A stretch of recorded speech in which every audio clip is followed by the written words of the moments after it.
This video will serve to provide you with some additional information on the introduction and background of containment and surveillance that you may have previously received in the course. The principal mechanism of International Atomic Energy Agency safeguards is nuclear material accounting.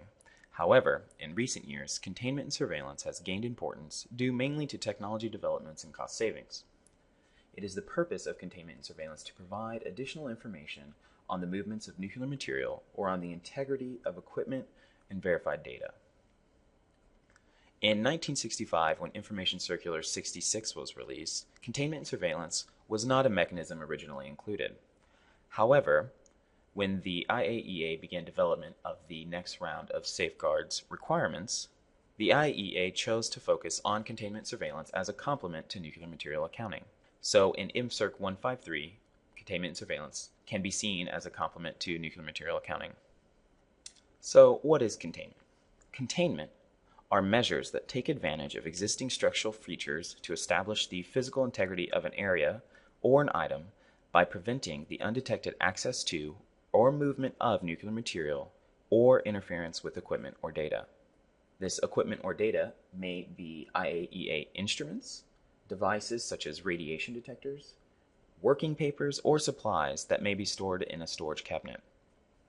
The integrity of the containment itself is usually assured by seals or surveillance measures and by periodic examination of the containment during inspector visits.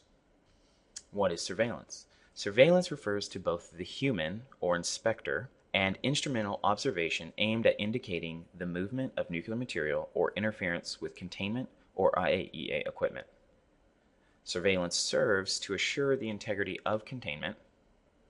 Surveillance may also be used for observing various operations within a facility or obtaining relevant operational data about the facility.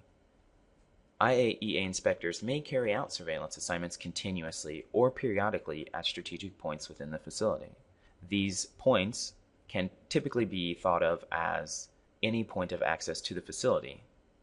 More detail will be provided later in the course on what these strategic points are. To implement containment and surveillance, the IAEA uses a variety of containment and surveillance mechanisms. More of these mechanisms are being developed every day. The IAEA mostly uses a set of simple, effective, and commercially available technology.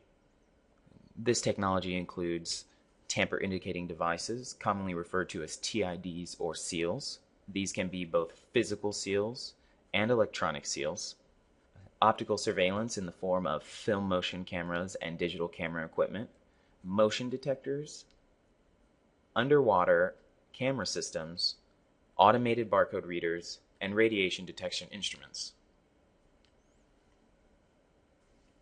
It is important to note the detection of an anomaly relating to any of these containment and surveillance measures does not necessarily indicate itself that material has been removed. It is the purpose of nuclear material accounting to resolve such a deficiency.